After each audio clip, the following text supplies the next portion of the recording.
우리 앞뒤 좌우로 서로 인사하십시다.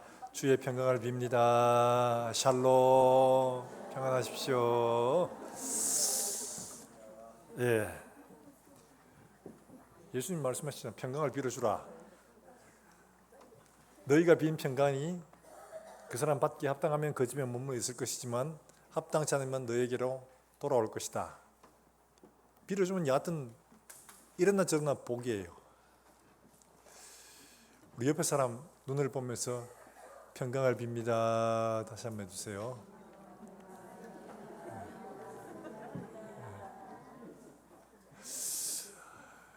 우리 대구 사람 특징이 알제?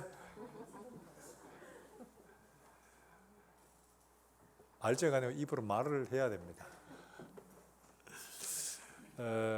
오늘 우리가 성경 내용의 가장 중요한 부분들을 이제 하나씩 더듬어 가면서 우리가 말씀을 연관지어서 함께 생각해 보고 있습니다. 앞으로 뭐 할 것도 많지만은 오늘은 찬양에 대해서 함께 생각해 보고자 합니다. 저도 찬양 이러면 옛날에는 그냥 우리가 늘 배워왔던 대로 우리 조상들이나 뭐 우리 선배들이나 이 찬양에 대한 이런 것들이 별로 없잖아요. 그냥 곡조 붙은 기도다 이래가지고 뭐 하는데 이 찬양에 대한 인식이 별로 없이 그냥 노래로 인식을 하고 할 때가 참 많았습니다. 저도 그런 사람이에요. 그런데 주수길 장로라고 지금 장로가 되신 분인데 이분의 책을 통해서 참 많이 깨닫게 되어졌었습니다. 몇 가지 사건을 통해서 저도 찬양은 이렇게 해야 되는구나 하는 걸 배우게 되어졌습니다. 많이 바뀌었습니다. 저도 이 주수길 장로님이 저한테 지휘를 하면서 있었던 이야기예요. 어느 교회에 이제 지휘자로 가서 있는데 그 교회 장로님 딸이 10년간 미국에서 성악을 공부하고 박사학위를 받아왔었어요. 그래서 목사님이 흥금송 특송으로 이제 세우게 됐습니다. 흥금 특송을 하는데 이 사람이 뭔 찬송을 했냐 하니까 아베 마리아라고 여러분 아마 들어보셨을 겁니다. 아베 마리아. 그 다음 가사를 모릅니다. 하여튼 뭐 그렇게 부르는 노래가 있는데 유명한 곡이죠. 근데 이 찬송을 불렀는데 부르다가 반주를 막 하고 노래를 하고 있는데 지휘자가 반주한테 이랬습니다. 이거 뭐예요 이거? 하지 말라는 이야기죠. 반주가 그러니까 반주가 막 헷갈린 거예요. 이걸 해야 되나 말아야 되나 하다가 지휘자가 하지 말라니까 안 한 거예요. 중간 거쳐버렸어요. 그러니까 노래를 막 하다가 반주가 안 나오니까 당황했죠. 그러면서 가서 이게 혹시 어려워서 못 치냐고 그러니까 그게 아니고 저 지휘자가 하지 말라고 해서 그런다고. 그러니까 이 딸이 얼마나 황당하겠습니까? 그래가지고 레이저를 착 돌려가지고 발사를 하고 그럼 보따리 싸들고 그냥 그걸 나갔죠. 그러니까 이 웅성웅성 할 거 아닙니까? 그때 이제 목사님이 나와서 죄송하다고. 그런데 그때 이제 주수길 집사 장로죠. 이분이 나와서 그때 집사였어요. 근데 나와서 이제 왜 멈추었느냐 이걸 설명을 했었습니다. 왜 노래를 멈추게 했느냐. 설명을 하면서 그렇게 이야기했습니다. 이분이 처음 은혜를 받았을 때는 정말 왜 노래를 멈추게 했느냐. 너무 뜨거워가지고 찬송할 때 제일 앞자리에 앉아가지고 막 혼자 막 엄청나게 소리를 크게 해가지고 막 찬송을 하고 막 이러다 보니까 주변 사람들이 막 눈총을 주고 이랬던 이런 사람이었어요. 그러니까 하나님에 대한 마음이 뜨거웠던 그런 사람이었어요. 근데 제가 왜 지금 연주를 하는데 그만두겠냐 하니까 우리가 드리는 예배는 하나님께 예배하는 자리고 하나님을 찬양하는 자리여야지 다른 거 어떤 것도 찬송의 자리에 대신 서서는 안 된다. 그래서 내가 이 노래를 그만두겠다. 우리가 들었던 이 찬송이라고 말하죠. 이 곡은 어떤 곡이냐 하니까 아베 마리아는 마리아를 찬송하는 노래다. 아베 마리아 하는 것은 마리아님 안녕하세요. 마리아님 찬양합니다. 마리아 찬가로 아마 들어보셨을 겁니다. 은총이 가득하신 마리아여 우리를 위하여 빌어주소서 이러면서 그 덤머리 가서는 그렇게 얘기를 하죠. 뭐라고 하냐. 천주의 성모 마리아님 이제와 저희 죽을 때 저희 죄인을 위하여 빌어주소서 아멘 이렇게 합니다. 그러니까 하나님과 우리 사이에는 예수 그리스도만이 중보인데 그 사이에 또 누구를 끼워 넣었어요? 마리아를 끼워 넣은 겁니다. 이제와 저희 죽을 때 우리를 위하여 빌어주소서. 마리아에게 그렇게 말하는 거예요. 왜 그렇게 말하느냐? 마리아는 누구 엄마입니까? 누구 엄마예요? 예수님의 엄마지요. 초대교회 때부터 마리아의 존재에 위상을 두고 논란이 많았습니다. 마리아가 사람의 엄마냐, 예수님의 엄마냐. 예수님의 엄마다 하면 자칫하면 그 예수님의 엄마라는 그 말이 하나님보다 더 한 단계 더 위에 있는 존재로 이해와 인식을 하게 된 겁니다. 그 때문에 그게 아니다. 마리아는 사람이다. 절대로 중보가 될 수가 없다. 단지 여인의 몸을 빌려서 오신 것 뿐이지 그 사람이 그런 의미에서 우리가 이해해야 되지 그 이상의 어떤 존재 가치를 두고 경배의 대상으로 삼아서는 안 된다. 딱 정했습니다. 그런데 천주교에서는 예수님의 엄마, 그러니까 예수님한테 한 소리 할 수도 있는 거죠. 야, 자 좀 봐줘라. 그러면 예수님이 내 어머니 이러면서 좀 봐줄 수도 있는 존재라고 이렇게 인식을 한 겁니다. 그러니까 마리아 창가로 이제와 저희 죽을 때 우리를 위하여 빌어주소서. 이제와 저희 죽을 때 내가 뭐 좀 잘못해도 마리아님 우리를 위하여 대신 좀 옆에서 잘 좀 말해주이소. 이런 말이지요. 그러니까 우리는 절대로 그런 일을 해서는 안 된다. 이 자리는 예수님만, 하나님만 예배하고 경배하는 자리다. 그래서 멈추겠다. 그리고 목사님이 사과를 하고 그거를 이제 마무리를 했었습니다. 우리는 종종 별 의미 없이 곡이니까 찬양이라고 하니까 그냥 찬양을 할 때가 많습니다. 아무 생각 없이 그냥 곡조 흥얼거리고 가사를 흥얼거릴 때가 참 많죠. 진짜 우리가 찬송이다 할 때 그 찬송의 의미, 이게 무엇이냐 하는 것을 제대로 이해하는 것이 굉장히 중요합니다. 이제까지는 우리는 찬송이라면 늘 앞에 하나가 더 붙죠. 뭐죠? 준비 찬송. 그러니까 예배를 드리기 전에 어떤 행사를 하기 전에 항상 준비하는 장례 정리를 하고 그런 준비를 하는 과정에 찬송, 노래 이런 의미로 우리가 이해를 했습니다. 그래서 준비 찬송하겠습니다. 이러면서 그렇게 할 때가 참 많았죠. 그러다 보니까 이 준비 찬송 하는데 악기는 어떤 걸 해야 되냐? 옛날에는 피아노만 해야 된다. 오르간 했는 걸 오르간은 루터 같은 경우는 악마의 휘파람이라고 말했습니다. 이걸 써도 되냐 안 되냐 논란이 많고 금관악기 뭐 이런 관악기를 해야 되냐 말아야 되냐 드럼을 해야 되냐 말아야 되냐 기타를 쳐야 되냐 말아야 되냐 이 가지고 한참을 싸워왔었죠. 진정한 찬양의 의미를 이해하기보다는 이런 소위 통로 수단에 대해서 우리가 여러 가지 많은 생각들 때문에 갈라지고 마음이 상하고 할 때가 참 많았습니다. 젊은이들이 기타를 가지고 나와서 찬양을 하면 저런 딴따라를 막 한다고 이러면서 어른들 막 나무래고 했었죠. 용납을 못했었습니다. 그런데 이런 시대에 80년대 들면서 우리나라도 80년대 들면서 찬양의 새로운 이제 소위 말해서 변화가 일어나기 시작합니다. 하스대환 목사를 중심으로 해서 경배와 찬양이라는 이런 운동이 일어났죠. 진정한 찬양, 진정한 예배, 찬양 곧 예배다. 예배는 곧 찬양이다. 우리가 하나님을 어떻게 찬양해야 되냐. 그래서 노래로 하나님을 찬양하고 예배하는 이런 운동들이 일어나게 된 겁니다. 오늘 이게 어떤 것이냐, 찬양이 어떤 것이냐 하는 것들을 잘 보여주고 있는데 이 찬양이라는 것이 예배에서 어떤 의미를 가지고 있고 우리가 어떻게 해야 하는지를 잘 보여주고 있죠. 먼저 우리가 생각해 봐야 될 게 14절 말씀에 보면 그렇게 말합니다. 자, 14절 같이 한번 읽어볼까요? 시작. 내 생물이 이르되 아멘 하고 장로들은 엎드려 경배하더라. 경배하다는 이 말이 어떤 말이냐 하니까 퀴네오라는 말인데요.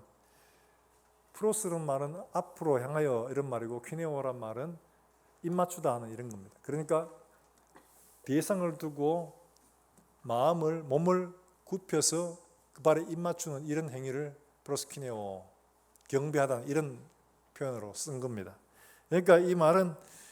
24장로, 구약의 12지파 대표, 신약의 12제자의 대표, 그래서 24장로가 예수님을 향해서 이렇게 경배하는 모습을 보여주고 있는 거죠.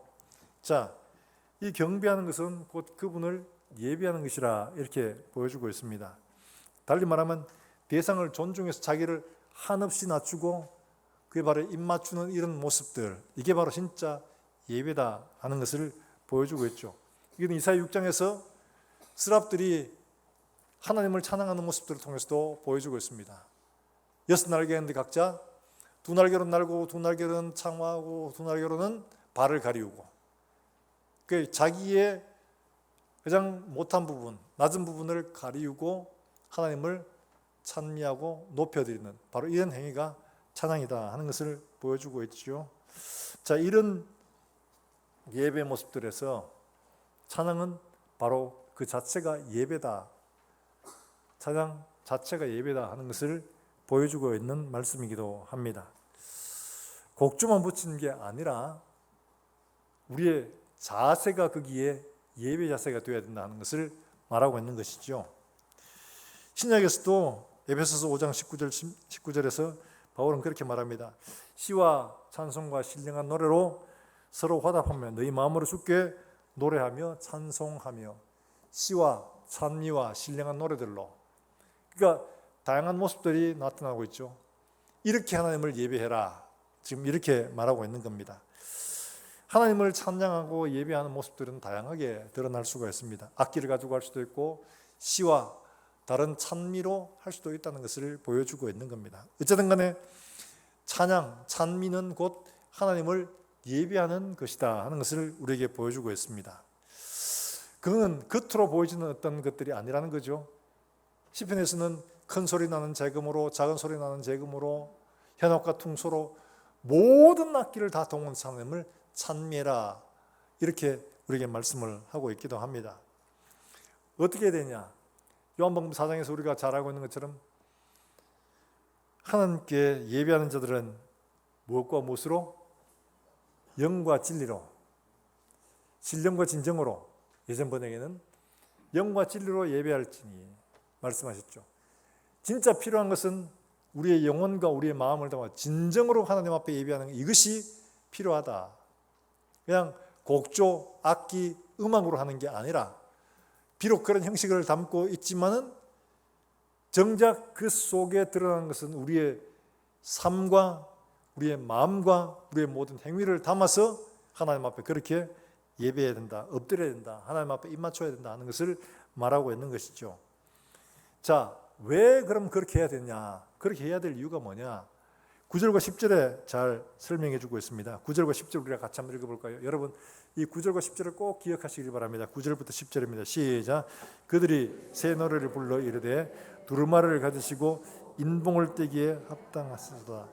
일찍이 죽임을 당하사 각 족속과 방언과 백성과 나라 가운데서 사람들을 피로 사서 하나님께 드리고 그들로 우리 하나님 앞에서 나라와 제사장들을 삼으셨으니 그들이 땅에서 왕노릇 하더라. 아멘. 할렐루야.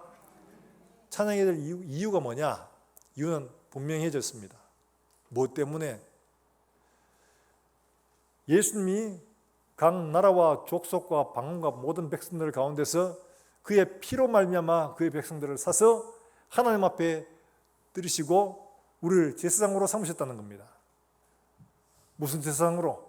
아직도 하나님을 알지 못한 수많은 사람들이 하나님께 나아올 수 있는 바로 그런 사죄와 용서의 통로로서의 제사장을 말하는 겁니다. 그러니까 우리가 하나님 앞에 그저 용서받은 것뿐만 아니라 우리가 또한 그렇게 용서받을 사람들을 하나님 앞으로 인도해서 데리고 와야 할 소위 통로로서 직분을 우리에게 주셨다는 이 엄청난 일들 때문에 우리가 그렇게 예배해야 된다, 감사해야 된다라고 말하는 겁니다. 지금 우리가 어려운 문제를 가지고 뭐 기도해가 이거 응답받고 저거 응답받고 내게 주신 이런 축복들 저런 축복들 이것 때문에 감사하는 것도 물론 감사의 제목이 되기도 합니다. 그러나 변하지 않고 우리에게 어떤 상황에서도 감사할 수 있는 진정한 감사와 찬송의 제목은 뭐냐? 우리를 허물과 죄 가운데서 구원하여 주신 바로 그것이 우리의 영원한 찬송과 기쁨이 되어야 된다. 물건은 있다가도 없어지고 건강은 있다가도 없어지고 현재 즐거움들은 있다가도 사라집니다. 우리가 가지고 있는 것들은 결국 다 사라지게 됩니다. 그러나 변하지 않는 것은 뭐냐?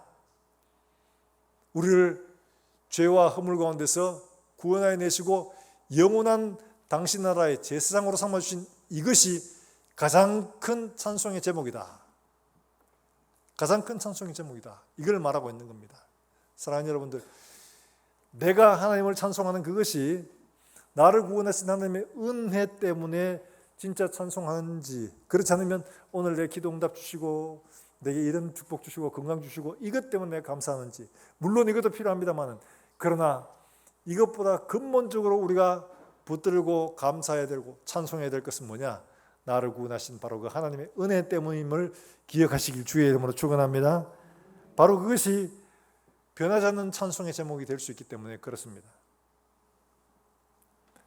세상에 있는 것 주어졌기 때문에 감사하는 것은 없어지고 나면 찬송해야 될 이유가 없습니다. 이거 안 주시면 찬송해야 될 이유가 없습니다. 그러나 우리를 구원해서 영원한 나라에 영원한 제사장으로 삼으신 것은 결코 변하지 않고 그거는 없어지지 않습니다. 그렇기 때문에 우리가 영원토록 찬송할 수 있는 제목이 되는 것이고 이유가 되는 것입니다. 바로 이런 이유로 우리 하나님을 찬송하고 기뻐하는 우리 모든 성도들이 될 수 있기를 주의 이름으로 축복합니다. 예. 이게 되지 않으면 늘 변하고 찬송했다가 불평했다가 찬송했다가 불평했다가 한 입으로 찬송과 저주가 나오게 되고 그럴 수밖에 없는 거죠. 우리의 찬송의 제목은 예수 그리스도의 구원과 그 은혜 때문임을 기억하시길 바랍니다.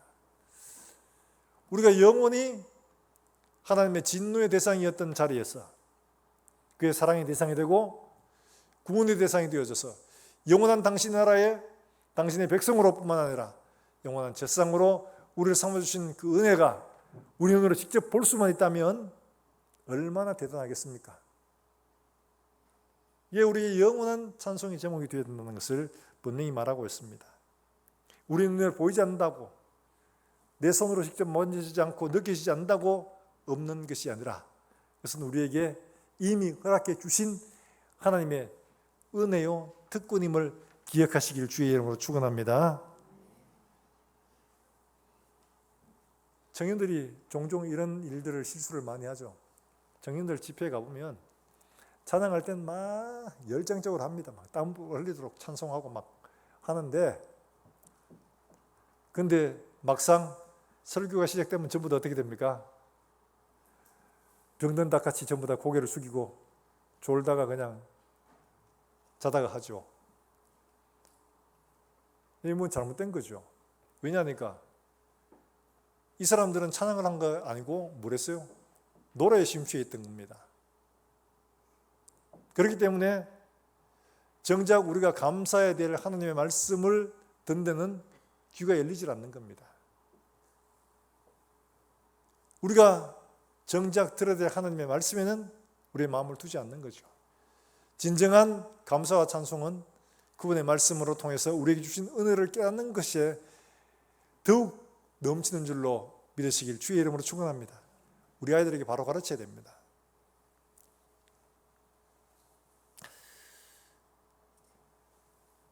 우리가 하나님 앞에서 우리가 찬송해야 될 제목이 단지 내가 남들보다 뛰어난 재능을 가지고 있어서 더 많은 물질의 복을 받아서 건강을 받아서가 아니라 나 같은 사람을 지옥의 걸에서 끌어내시고 우리의 영원한 천국을 주셨을 뿐만 아니라 영원한 당신 나라의 은혜의 제사장으로 삼으시는 것이 우리가 날마다 묵상이 되고 감사가 되고 찬송의 제목이 되기를 주 예수의 이름으로 축원합니다.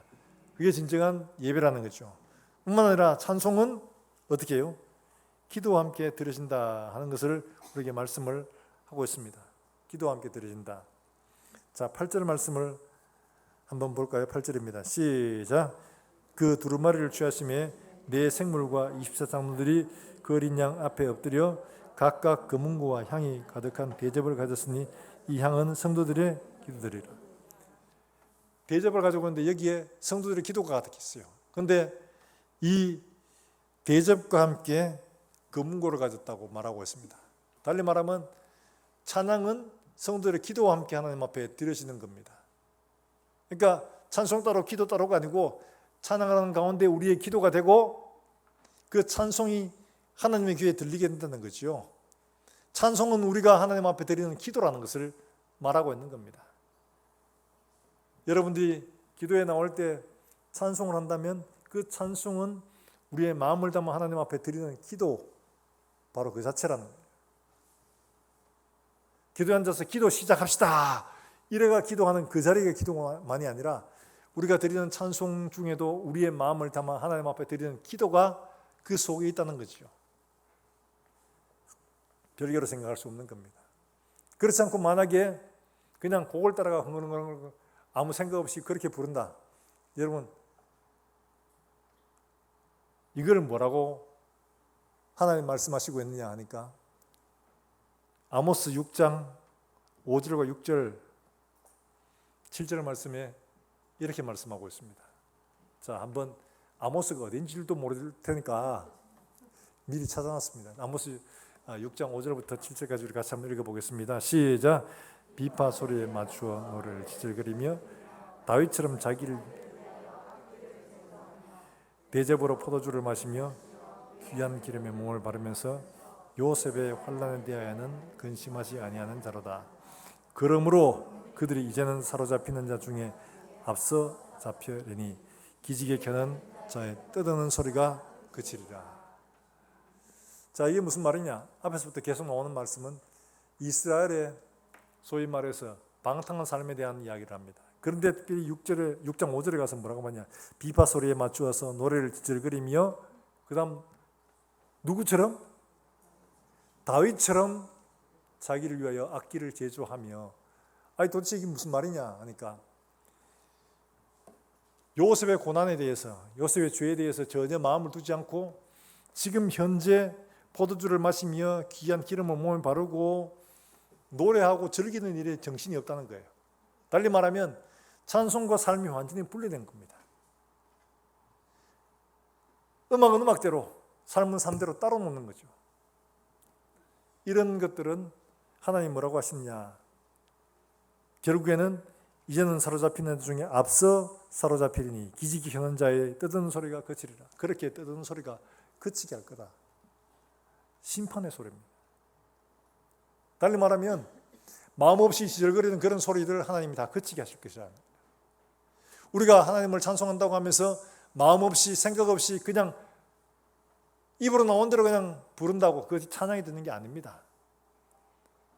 나중에 그런 소리는 하나님이 이렇게 말씀하신다는 거예요. 자기를 위해 악기를 연주하고 우리가 하는 것처럼 막 열심히 연주하고 찬양하는데 그 찬양 마치고 나서는 전부 다 딴 거 하는 거예요. 딴 거예요. 하나님의 마음이 있잖아요. 바로 그런 상황을 말하는 거죠.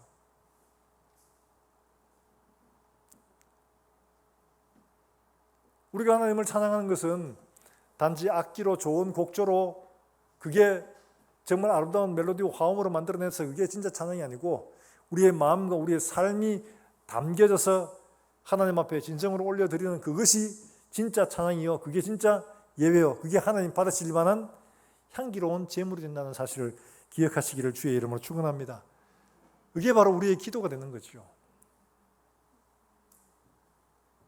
많은 청년들이, 많은 사람들이 오해하기도 합니다. 저도 물론 그랬습니다. 그런데 하나님 말씀하시는 것처럼 다윗처럼 자기를 위하여 악기를 제조 지절거리는 이런 판단을 받으면 이보다 참 무서운 소리가 어디 있겠습니까? 하나님 앞에서 우리의 마음과 뜻과 우리의 삶을 아름답게 드려서 찬송으로 향기로운 제물로 드리게 되는 그런 우리 모든 성도들이 될 수 있기를 주의 이름으로 축원합니다. 찬송할 때 그 찬송이 하나님 주목해서 들으시는 기도가 되고 여러분 기도 가운데 하나님의 향기로운 찬송의 소리가 들려지는, 그래서 하나님이 기쁘게 흠양하시고 여러분 기도에 기쁘게 응답하시는 그런 우리 모든 성도들의 삶이 되기를 다시 한번 더 주의 이름으로 축원합니다. 찬송은 기도와 함께 드려지게 되는 겁니다. 자,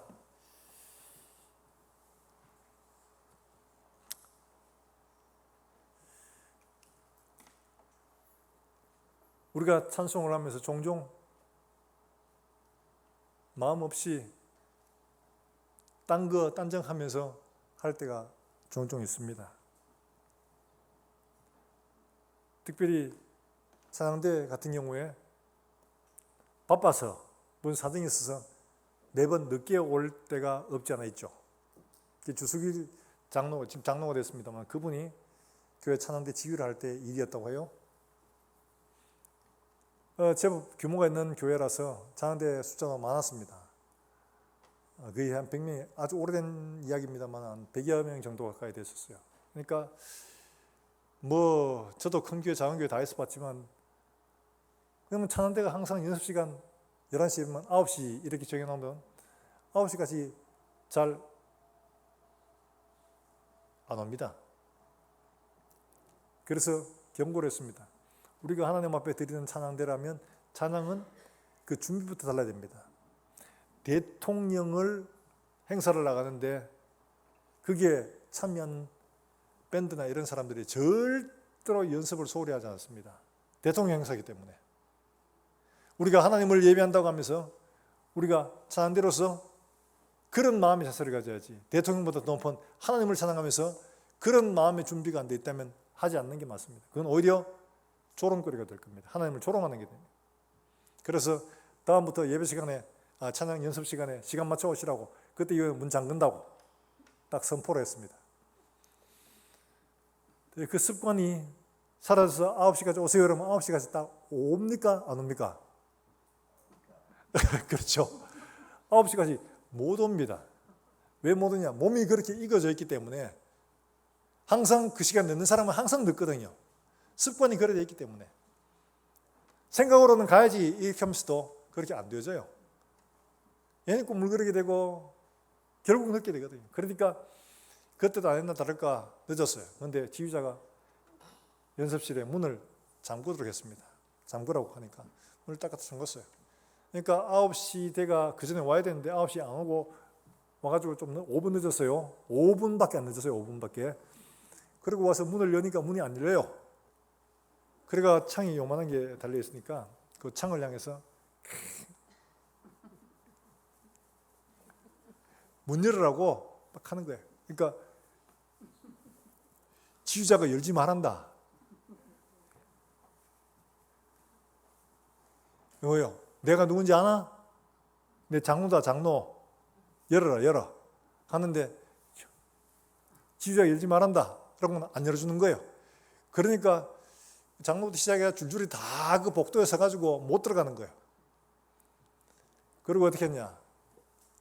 지휘자가 나가서 오늘 이렇게 늦으신 분들 다음 주부터 안 오셔도 됩니다. 여러분 다 잘렸습니다. 와, 이거 얼마나 부끄러움이에요. 장로부터 시작해서 중직자들이 전부 다 장대에서 늦어서 잘렸다고 하면 얼마나 부끄럽겠습니까? 다 잘렸습니다. 근데 그러니까 전부 다 막 진짜 저 두고 봐라 막 이러면서 막 이를 부득부득 갈죠. 의대 지휘자가 말이야, 장로를 장대에서 잘라, 권사를 잘라, 그리고 네가 무상가 봐라 이러면서 막 그러면서 이를 갈고 있었죠. 그래도 이 지휘자 끄떡도 안 했습니다. 이 주술 장로. 그러고는 이제 다음 다 잘랐으니까 이제 안 와도 됩니다. 그래 다음 주는 진짜 조촐하게 했습니다. 먼저 일찍 왔던 그 사람들만 딱 데리고 올라가니까 그야말로 진짜 중창단이에요. 중창단만 가지고 찬양을 했어요. 그리고 설명을 했습니다. 왜 이렇게 됐냐? 예배 시간에 드릴 찬양을 제대로 준비하지 못해서 다 잘랐습니다. 그래서 요거밖에 안 됐습니다. 그리고 광고했습니다. 찬양대를 진짜 제대로 하나님을 찬양하고 하기를 원하시는 분들은 다음 토요일 날 오디션이 있으니까 그에 참여하십시오. 했었습니다. 그러니까 잘린 사람들이 안 오겠습니까? 오겠습니까? 부끄럽지만 옵니다. 명예를 회복해야 되거든요.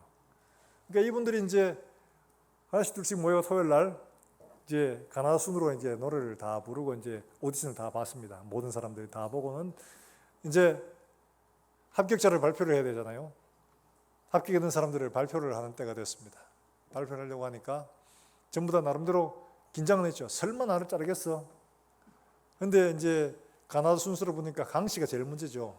강씨부터 부르고 황씨나 뭐 이런 뭐 분들은 제일 끝에 부르겠죠. 그러니까 이제 강씨 부르고 나니까 그 밑에 있는 미연, 나씨, 남씨 이런 사람들 부르고 그 다음에 뭐 리얼, 미염, 비엽 이렇게 쭉 가는데 그 중간에 있는 사람들은 안 불렸으니까 다 떨어진 줄 알죠.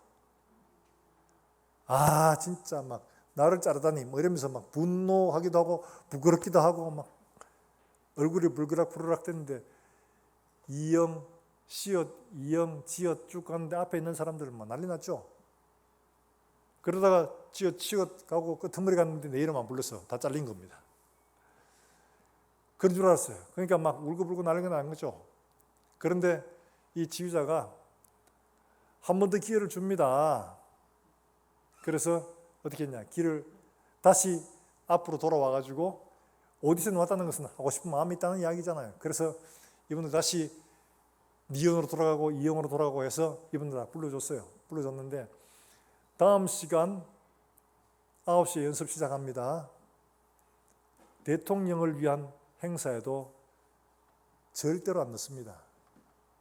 하나님을 찬양하는 찬양대로서 스스로 생각을 해보시라고.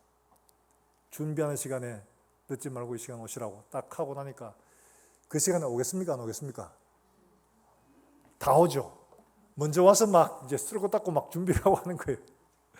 그러니까 이분들이 다시 다 하게 되는데 그 이후로는 완전히 상대의 자세가 달라졌어요. 자세가 달라졌어요. 아, 이 사람은 자른다 하면 자르는구나. 하나님을 찬양하는 것은 이렇게 해야 되는구나. 이걸 나름대로 좀 깨닫게 된 거죠. 대통령을 행사하는데도 행사에 참여하는 악단들에 대한 사람들이 철저하게 준비하는데 하나님을 찬양하고 예배한다면서 이렇게 대충 해서 될 수 있냐. 내 마음 자세가 이미 걸렸다. 자격이 없다는 것을 스스로 깨달은 거죠. 그래서 그 이후로는 삶이 달라지고 찬양이 달라졌다. 그런 이야기, 간증을 한번 본 적이 있었습니다. 진짜 그렇죠. 우리가 진짜 하나님을 예배한다면 그 예배는 진정한 찬양으로 가요. 진정한 찬양이라는 것은 우리의 삶을 하나님 앞에 드리는 겁니다. 준비하는 시간부터가 달라야 되는 거죠. 우리가 정말 하나님이 받으심직한 온전한 찬양으로, 온전한 예배로 하나님 앞에 나아갈 수 있기를 주 예수 이름으로 축원합니다. 예배하러 오면서 덜렁덜렁 그냥 오늘 가서 뭐 그냥 예배 빨리 마치고 어디 가야 되는데 이런다면 그 사람은 이미 예배의 자세가 안 된 거예요. 하나님을 예배하러 오는 게 아니라 다른 데 목적이 있는 거죠. 하나님을 예배하는 데 목적이 있는 사람은 예배의 목적을 두고 하나님께 목적을 둡니다. 다른 그 어떤 것보다가 하나님이 더 먼저고 다른 그 어떤 것보다가 하나님이 우선시 되는 겁니다. 우리가 하나님을 찬양하는 것도 마찬가지죠. 그렇게 하나님을 찬양할 때 하나님은 기쁘시게 받으실 뿐만 아니라 우리의 찬양 가운데 응답하시고 우리에게 은혜를 베푸실 줄로 여러분 믿으시기를 주의 이름으로 축원합니다. 그게 진짜 예배요. 그게 진짜 찬양인 거죠. 이런 찬양은 당연히 능력이 나타나게 됩니다. 12절 말씀에 이렇게 표현하고 있죠. 같이 한번 볼까요? 12절입니다. 같이 읽습니다. 시작. 큰 음성으로 이르되 죽임을 당하신 어린 양은 능력과 부와 지혜와 힘과 존귀와 영광과 찬송을 받으시기에. 이게 왜 그러냐 하니까 예수 그리스도 그분이 찬양의 대상이고 그분의 이름이 높임을 받는 대상이 되기 때문에 그렇다는 거예요. 그분의 이름은 능력이 있다는 거예요. 그분은 영광 받으실 만한 분이라는 거예요. 그걸 말하는 겁니다. 찬양은 큰 능력이 있습니다. 우리가 구약 성경에서 잘 알고 있다시피 역대하 20장에 보면 이스라엘 주변에 아람이라든지 모압이라든지 이런 여러 나라가 침략에 들어옵니다. 대군을 이끌고 들어오거든요. 근데 그 대군을 이끌고 침략에 들어왔을 때 유다는 그야말로 풍전등화와 같죠. 이때 왕이 여호사밧 왕이었는데 여호사밧에게 그들이 연합회가 들어와도 한번 붙어볼 만한 군사력이 있었습니다. 왜냐하니까 남유다가 가지고 있었던 군대만 해도 116만 명이 어마어마합니다. 당시로 보면. 그런데 당시에 북이스라엘이 사돈지간이었거든요. 남유다에 116만 명, 북이스라엘에 5, 60만 이상 됩니다. 병력이. 그 아합하고 한번 같이 전쟁도 해봤어요. 북이스라엘 침공했던 나라에 대해서. 그래서 북이스라엘에 도와달라 이러면 도와줍니다. 그러면 116만하고 한 5, 60만 합치면 거의 170만, 180만 엄청나게 많은 수죠. 그러면 한번 붙어볼 만합니다.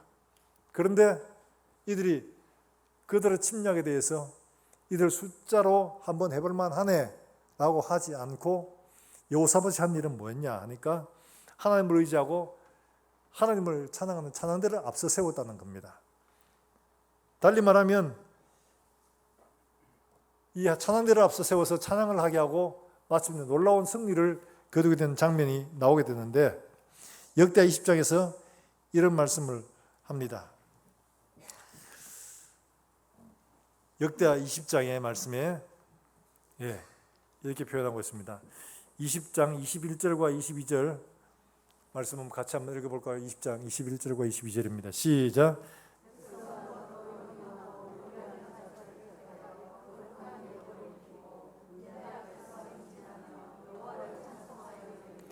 여호와께 감사하세. 그의 선하심과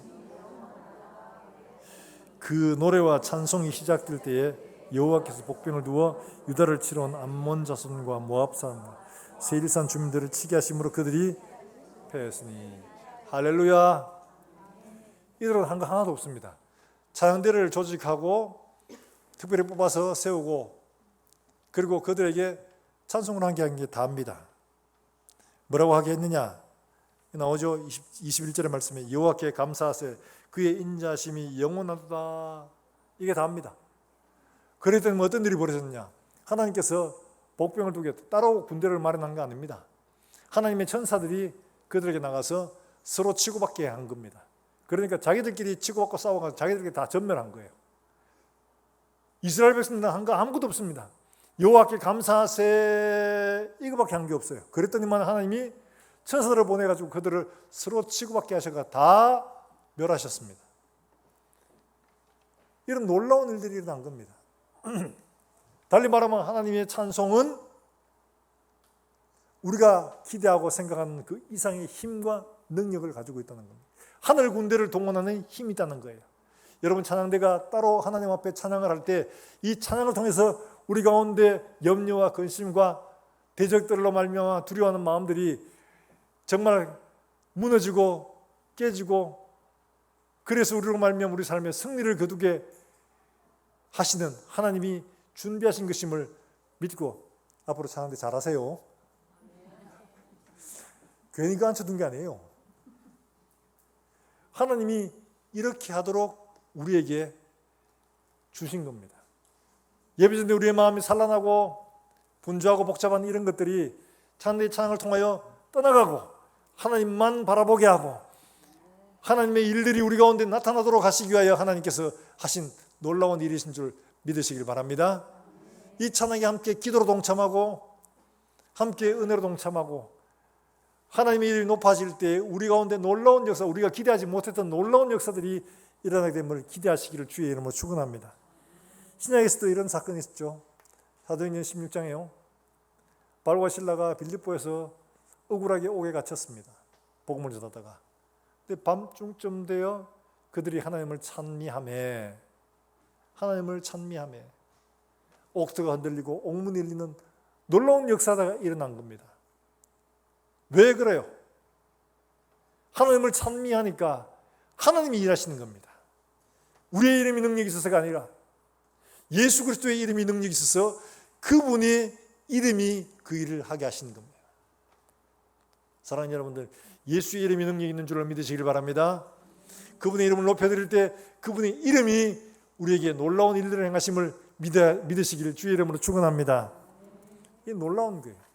우리의 힘과 경건이 아닙니다. 베드로가 말했듯이 성전 미문에 앉은 안전병이를 일으키시며 백성들이 베드로를 주목할 때 말했죠. 왜 우리를 주목하느냐? 우리의 경과 능력이 한 게 아니라 너희가 십자가에 넘겨주고 하나님이 살리신 나사렛 예수 그 이름이 이 사람을 낫게 하고 생각하였느니라. 예수 이름이 일하신 줄 믿으시길 바랍니다. 예수 이름이 일하십니다. 그분이 일하시니까 이런 놀라운 일들이, 우리가 기대하지 못하는 놀라운 일들을 행하시는 겁니다. 사랑하는 여러분, 우리의 찬송은 능력이 있습니다. 왜냐하니까 그분의 이름이 거기에 있기 때문에, 그분의 권세와 능력이 거기에 있기 때문에, 그분의 이름을 높이면 하나님이 일하십니다. 이런 놀라운 역사가 일어나게 되는 거죠. 지금도 이런 일들이 일어날 수 있습니다. 전에 한번 말씀드렸다시피 밀양 밑에 내려가면 무척선이라고 있습니다. 밀양 밑에, 밀양에 조금 내려가면 생천리라고 있는데 무척산이 있습니다. 뭐 무척 높아서 무척산이라고 싶었는데 올라가 보니까 짜들은 뭐 그렇게 높은 산은 아니에요. 근데 거기에 제일 꼭대기에 교회가 있습니다. 꼭대기에 못이 있습니다. 또 희한합니다. 그 동네가. 딱 거의 올라가는 3분의 2 지점에 절이 하나 있습니다. 절이.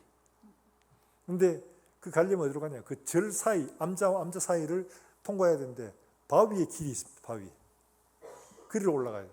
지금은 좀 길을 좀 달리 했는 것 같아요. 돌아서 이렇게 갈 수 있도록. 왜냐하니까 절에서 기분 나쁘잖아요. 기도원 가는 사람들이 매번 와서 기도원 어디냐고 묻고 이러니까 길을 아예 만들어 놓았어요. 근데 거기에 원래 지금 기도원 자리가 그 원래 절이 있던 자리입니다. 교회는 그 옆에 조그만하게 암자처럼 있던 교회였고, 그러니까 이 둘이 맨날 마주보고 이쪽에서는 목탁도 들고 연불하고 이쪽에서는 기도하고 이러니까 어느 날 그 중이 부흥회로 온 그 목사한테 내기를 걸었습니다. 당신이 믿는 하나님이 진짜 하나님이시면, 그 증거를 분명히 보이면 내가 저를 포기하고, 만약 그렇지 않으면 당신이 보따리 싸가지고 내려가라. 둘 다 이 산꼭대기 같이 있을 수는 없다. 그래가 둘 다 기도하기 시작했는데 하나님이 이 중에게 나타나신 겁니다. 그래서 중에게 하나님이 나타내 보이시고 그에게 은혜를 주신 겁니다.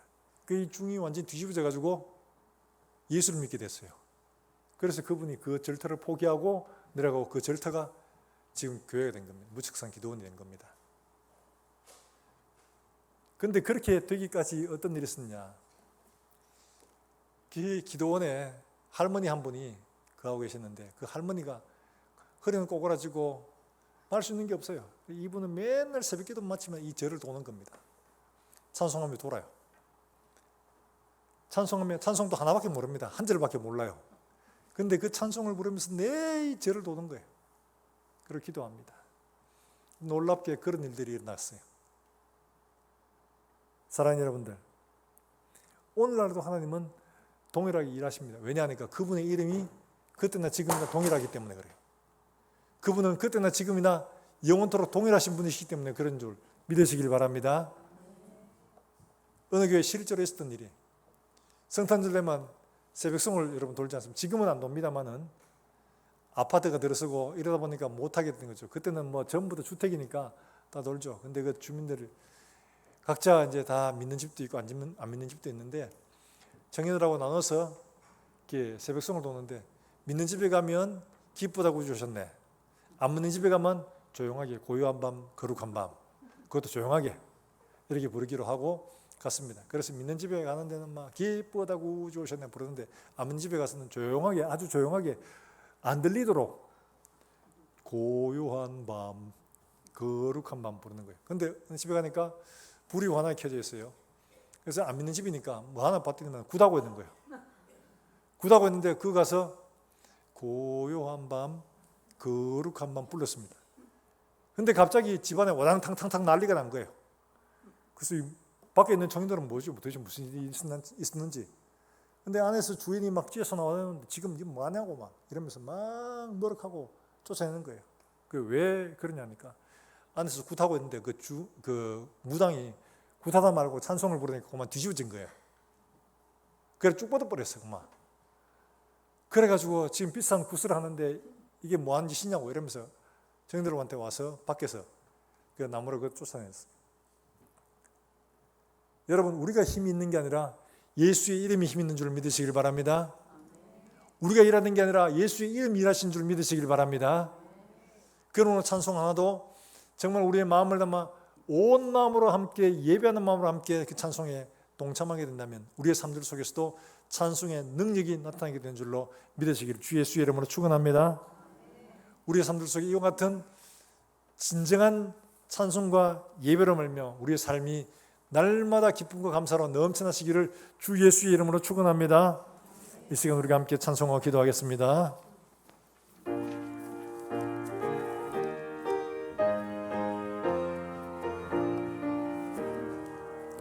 참 즐거운 노래를 늘 높이 불러서 이 세상 사는 동안 주 찬양하겠네.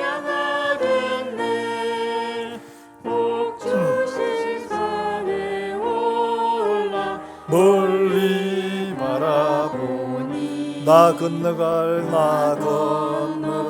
요단강 뚜렷이고 참 즐거운 노래를 늘 높이 불러 내 영혼 구원하신 주 찬양하겠네. 땅 위의 성도들이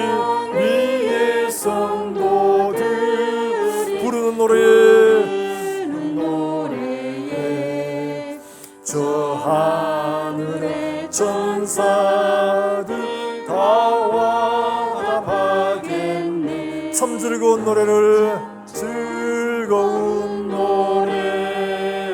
늘 높이 불러서 만왕의 왕 되신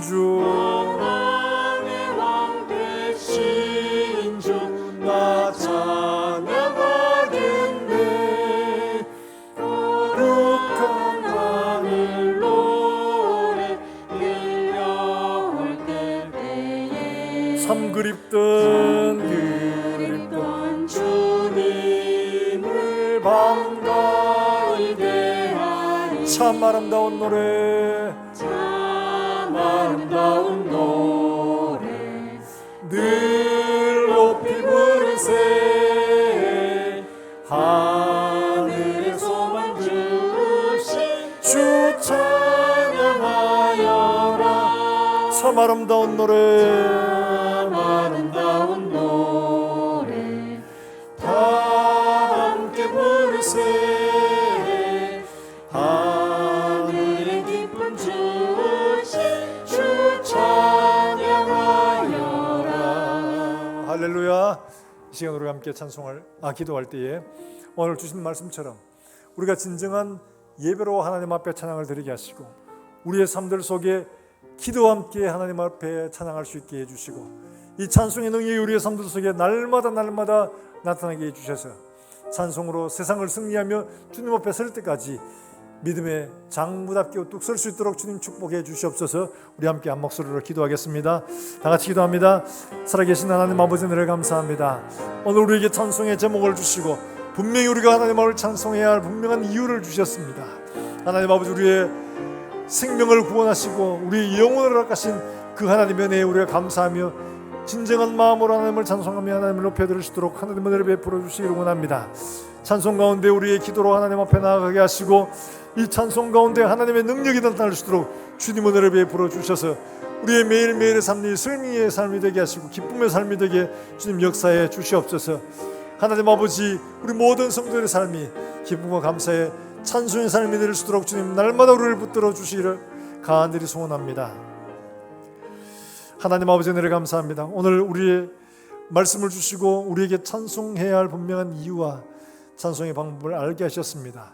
우리가 하나님을 찬송할 때 참된 예배로서 하나님을 찬송하게 하시고 기쁨으로 하나님을 예배할 수 있도록 주님 은혜를 베풀어 주시며 우리의 찬송 가운데 기도로 하나님 앞에 나아가게 하시고 우리의 찬송이 하나님 능력이 있어서 하나님 아버지 악한 대적들을 능히 물리치고 승리의 찬송이 될 수 있도록 기쁨의 계가가 될 수 있도록 주님 축복해 주시옵소서. 하나님 아버지, 오늘도 하나님 앞에 나오며 기쁨으로 하나님 앞에 예물을 드리는 사랑하는 종들의 손길을 주님 축복하시고 우리가 드리는 물질들을 하나님께서 기쁘게 흠양하시며 우리의 삶들 속에 축복해 주셔서 나누어주고 베풀어주는 놀라운 은혜의 역사들이 일어날 수 있도록 주님 은혜를 베풀어 주시옵소서. 하나님 아버지, 우리 가운데 질고로 고통하는 종들을 기억하시고 하나님 치료의 손길을 허락하사 찬송 가운데 일어설 수 있도록 주님 베푸시며 하나님의 은혜로 말미암아 우리가 기쁨과 감사로 찬양하며 하나님 아버지 기뻐 뛰며 즐거워할 수 있도록 주님 축복해 주시옵소서. 하나님, 우리 아이들 주님께서 기억하시고 정말 여호사밧처럼 하나님 앞에 찬송의 사람, 기쁨의 사람, 승리의 사람들에게 주님 이 아이들을 주님 축복해 주시기를 원합니다. 멀리서 주 예수의 복음을 전하는 사랑하는 선교사들, 그들의 삶에 그들의 사역에 오늘도 은혜를 베풀어 주셔서 수많은 영혼들이 하나님 앞에 돌아오는 놀라운 역사가 일어나게 하시고 찬송으로 승리하는 놀라운 역사들이 그들 삶 속에 일어날 수 있도록 주님 축복해 주시옵소서.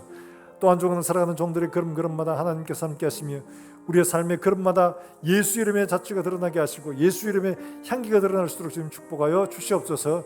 살아계신 예수님의 이름으로 기도하옵나이다. 아멘.